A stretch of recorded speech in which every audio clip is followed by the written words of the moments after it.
गुरुजी आपके चरणों में कोटि कोटि प्रणाम। गुरुजी फोन पर कैसे निरंतर करें? हाँ, बच्चों को यार बिगाड़ने वाली चीज तो है ही। उसको क्या स्मार्टफोन कहते हैं? हाँ, गेम खेलना, इधर उधर चित्र देखना, इधर वो बड़ा प्रपंच है, कैसे कहें। वैसे तो तुमको वैसे हम निषेध तो नहीं करते, क्योंकि अब बच्चे जैसे स्कूल जा रहे हैं या कहीं मार्ग में, छोटा फोन है, कोई भी समस्या तो अपने माता पिता को सूचित कर सकते हैं। पर स्मार्टफोन मुझे लगता है बच्चों को नहीं देना चाहिए। बच्चों को क्या, बहुत खतरनाक है। बड़े बड़े इसी में बहे जा रहे हैं। जो चीजें हम अचानक देखी तो हमें परेशान कर देती हैं, फिर उन चीजों को हम एकाग्रता पूर्वक एकांत में देख रहे हैं सर्च करके, तो वो हमें पागल नहीं बना देंगी। फिर वो पागलपन राक्षसी भाव में उतर जाएगा, गंदी बातें होने लगेंगी। अब कलयुग भगवान की लीला है, उन्होंने तो सबकी जेब में अपना प्रभाव डाल दिया। नहीं, इसमें गुण भी है, नहीं तो कोई रखे ही नहीं। गुण ये कि आप मान लो भारी समस्या में हो, अब आप किसी को भी सूचना कर सकते हो, पुलिस को कर सकते हो, एम्बुलेंस बुला सकते हो, आप अपने जनों को सूचना दे सकते हो, किसी को भी आप कर सकते हो। बड़ा सुंदर सहयोग है। पर इसमें अवगुण भी है कि आपकी एकांतिक बुद्धि को भ्रष्ट करने के लिए समर्थ है वो। क्योंकि आप यूट्यूब खोलो तो कोई ना कोई चित्र, कोई ना, या आप जो सर्च करो, गूगल महाराज हो, गूगल कहते हैं, हाँ, वो सब आपको दे देंगे। जो सर्च करो आपको सामने। अब छोटे छोटे बच्चे जो कामाशक्त हो रहे हैं, 12-13 वर्ष की अवस्था है। एक बच्चे से मिले जब उसने एकांत में अपनी हालत बताई कि हम इतनी बार अस्त में, तो भाई यार ये अवस्था तो मतलब, अभी बच्चे हो तुम, ये तो इसमें का ज्ञान ही नहीं होना चाहिए। अरे गांव में जैसे 10-12 वर्ष तक तो बच्चे ऐसे खेलते कूदते हैं, तो उनको स्त्री पुरुष संबंधी कोई ज्ञान ही नहीं होता। अभी मोबाइल आ गया है ना, तो ये ज्ञान क्या हो, तो मतलब सब कुछ है इसमें। तो मुझे लगता है कि बच्चों को थोड़ा सावधान रखे और उनको छोटा मोबाइल दे, क्योंकि उसमें गुण भी है। कहीं कोई ऐसी समस्या फंस गई तो नंबर दे दे कि आप तुरंत सूचना कीजिए।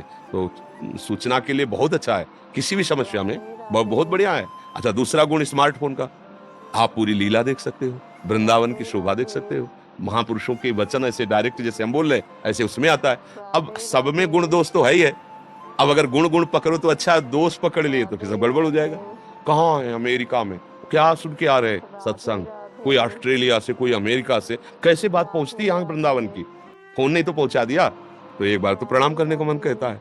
कैसे बिगड़ गए नए बच्चे, फोन नहीं तो बिगाड़ दिया, बोले फिर तो बुरा बुरा मन कहता है कि इसको तो मत रखो। अब छोटे छोटे बच्चे गेम हार गए, और उसी से मन कमजोर होना शुरू हुआ, डिप्रेशन की दशा पर पहुंच जाते हैं। छोटी छोटी बातें उनको चुभने लगती, इतने कमजोर हो गए, आंखें कमजोर हो जाती। बहुत तरह के दोष भी और गुण भी हैं। तो मुझे लगता है कि गुण ग्रहण कर ले, इतना विवेक आ जाए तो फोन पास रखे, नहीं तो छोटा वाला फोन रखे जो 1500-1800 का नहीं आता इतना बड़ा। हाँ, वो महाराज जी रखे। उसमें बेइज्जती होती है आए? तो उसमें बेइज्जती होती है, दोस्त कहेंगे क्या छोटा सा रखेगा। हाँ, तो अब भाई इज्जत बना लिए तो फिर क्या बताए। हाँ, महंगा फोन है तो कि भाई हमारा पापा जो है बड़ा आदमी, देखो हाँ ऐसा। अब भाई देख लो, अब क्या बतावे। आजकल बच्चे कंपनी का बताते हैं, ये कंपनी का लाके। हाँ, ये कंपनी। वैसे देखो भाई, आप लोग सहयोग दो तो बात मान लो। स्मार्टफोन जैसे वो वाला वाला रखोगे ना, टच वाला, उसमें बहुत खतरा है। बच्चों के लिए तो बहुत खतरा है, बहुत खतरा है, बहुत खतरा है। किसी भी तरह का कुछ भी, मुझे लगता है थोड़ा सा बेइज्जती तो नहीं होगी इसमें। बेइज्जती क्या होगी कि भाई फोन नहीं तो बेइज्जती। अब हम लोगों के समय में तो फोन ही नहीं चला था, चला ही नहीं था, तो क्या उसमें मतलब। अभी तो नई बात हो गई। ये इज्जत नहीं, इज्जत ये माता पिता के तुम पैर छूते हो रोज, तुम रोज नाम थोड़ा जप करते हो, समय से स्कूल जाते हो, गंदी बातें नहीं ये तुम्हारी वास्तविक इज्जत है। फोन बड़ा है, उद्दंडता है, ना माता पिता की मानना, ना टीचर की मानना, तो मुझे लगता है ये बेइज्जती है। क्यों? हाँ, इसको ना समझा जाए कि बेइज्जती है। अच्छे बच्चे बनो, तुम्हारे सद्गुण तुम्हारी इज्जत है। अपने माता पिता को रोज प्रणाम करते हो, माथा रख के से प्रणाम, झुक के चरणों में। हाँ, वो काहे को झुके, वो बहुत वो इतने बड़े थोड़ी हो गए कि उनको झुक के प्रणाम करें। आप करते हो? है?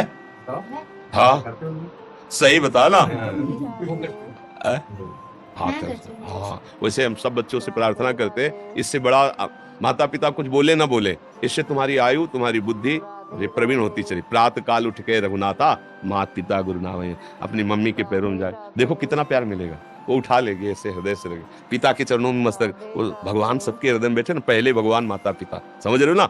अगर वो कह दें कि ये काम नहीं करना तो फिर नहीं करना चाहिए, क्योंकि वो दूर की देख रहे हैं, हम बच्चे हैं। पर आजकल बच्चे माता पिता को तनिक भी नहीं मानते, मनमानी आचरण करते हैं। अपना वो एक नया जमाना में और चला, बॉयफ्रेंड गर्लफ्रेंड, भाग गए माता पिता, पता ही नहीं चला कहाँ गए कैसे गए। ये सब आदतें कैसे बिगड़ गई, ये सब आधुनिकता ने बिगाड़ दिया है। जो आधुनिकता सुखद भी है, ऐसा नहीं है, और उसके जो अवगुण है उनको मत स्वीकार करो। अगर अवगुण स्वीकार करोगे तो फिर नष्ट होने में देर नहीं लगेगी। अब इस अवस्था से जैसे बच्चे कुमार्गगामी हो जाए तो आगे चलकर अच्छे कुमार्गगामी बन जाएंगे, नहीं? और अगर सदमार्ग सदगुण तो एक अच्छे इंसान बन जाएंगे जो जगत को सुख देने वाले बन जाए। तो सब बच्चों से प्रार्थना है, थोड़ा सा नाम जप करो, चाहे 108 बार ही नाम जप कर ले, माता पिता को रोज प्रणाम करो, उनकी आज्ञा के अनुसार रहो। मोबाइल रखना है तो छोटा रखो, बड़ा मत रखो। इज्जत मिलती है सदगुणों से, मोबाइल से मिलती है क्या? सोने का मोबाइल रख लिया तो सब उसको सलाम करेंगे क्या, प्रणाम करेंगे क्या, नमस्कार करेंगे क्या? नहीं करेंगे, समझ रहे हो ना? और अगर अच्छे सदगुणी हो, आप हमारे देश के बहुत अच्छे सेवा करने वाले, या आप समाज के सुधारक हो, सब आपसे हाथ जोड़ेंगे, बहुत ये इज्जत मिलेगी। और अभी गंदे आचरण सीख जाओगे तो मोबाइल की इज्जत तो बच्चे भले दे कि इसका बहुत बढ़िया मोबाइल ले, आगे चलकर आप समाज के इज्जत पाने योग्य नहीं रह जाएंगे, समझ रहे ना? आजकल गुरुजी जो है नाम जप करो अगर जो है और इस तरह से करो तो घर वाले ही लोग नहीं पसंद करते हैं। हाँ, कहीं लड़का बाबा जी न बन जाए, ऐसा भी होता है। नहीं, ये बाबा जी नहीं बन सकते, सबके भाग्य में बाबा जी बनना नहीं लिखा। भाई बाबा जी बनना छोटी मोटी बात नहीं है। आप ये समझ लो, जीवन भर आग की भट्टी में जैसे रखा हो ऐसे तपना पड़ता है, जलना सच्चाई के लिए। कोई नाटक तो किसी का भी कर लो, आप मान लो थोड़ी देर के लिए राजा का नाटक कर लोगे तो भारत तुम्हारे अधीन थोड़ी हो जाएगा। रंगमंच पे हो थोड़ी देर, नाटक तो कर लो तो कोई भी कर सकते, लेकिन राजा बनने के लिए पहले तुम्हारे अंदर योग्यता होनी चाहिए पूरी प्रजा के संभालने के लिए, और सशक्त बल तुम्हारे पास हो। ऐसे साधु बनने के लिए पहले काम क्रोध आदि पर विजय प्राप्त करो और जितेंद्रियता प्राप्त कर भगवान में मगन हो। बहुत कठिन है, पूरे जीवन लड़ते रहे, पूरे जीवन बस जलन ही जलन, आगे बढ़ो तब आनंद की, जब आनंद की धारा आई तो आनंद ही आनंद, चारों तरफ हर दिशा में परमानंद फिर दिखाई देता है। तो ये कि बाबा जी बन जाएगा तो ऐसा थोड़ी कि बाबा जी बन जाएगा। एक बार उड़िया बाबा भिक्षा मांग रहे थे तो एक माई ने अपने लड़के कहती काम कर ले, अगर काम नहीं करेगा ना ऐसे ही द्वारे में डोलना पड़ेगा रोटी मांगते हुए। वो नहीं जान रही है कि ऐसे ब्रह्म साक्षात्कार के हुए बालक को पैदा करना किसी दिव्य विभूति माँ का सौभाग्य होता है। वो समझते रोटी मांग रहा है तो मतलब ऐसा नहीं है। ब्रह्मबोध संपन्न महापुरुष जिसके दरवाजे पे खड़े हो गए और उसको टुकड़ा दे दिया, उसको भोजन पवा दिया, सारे अशुभ भस्म हो गए। ये संसारी लोग क्या जाने, सत्य को ना पहचानने के कारण जैसे वेश रखे ऐसे ऐसे करते हैं तो वो हमारी बेइज्जती भी होती ना कि देखो ये बाबा जी लोग हैं मांगते।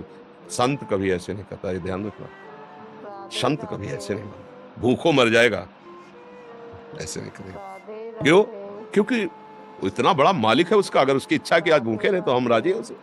अगर उसको देना है तो पूरे जीवन भर देखा है, आप ना करते रहो, प्रणाम करके वो आपको जो प्रभु ने भेजा है वो आप दे के ही जाएगा, आप चाहे गाली दे उसे, मांगने की क्या जरूरत। मंगबो भलो न बाप सो जो प्रभु राखे टेक। अगर प्रभु का सहारा तो किसी से मांगने की जरूरत नहीं है, पर जो प्रभु से अपना संबंध नहीं स्थापित कर पाए तो फिर संसार में इस तो फिर ये तो करना ही पड़ेगा।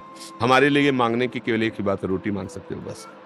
वो आचार्यों ने आदर्श किया, भिक्षान्न औषधम, औषधि की तरह भिक्षा मांग लो और पाओ, रात दिन बादशाह की तरह बिल्कुल चाह रही तो कर भजन करो।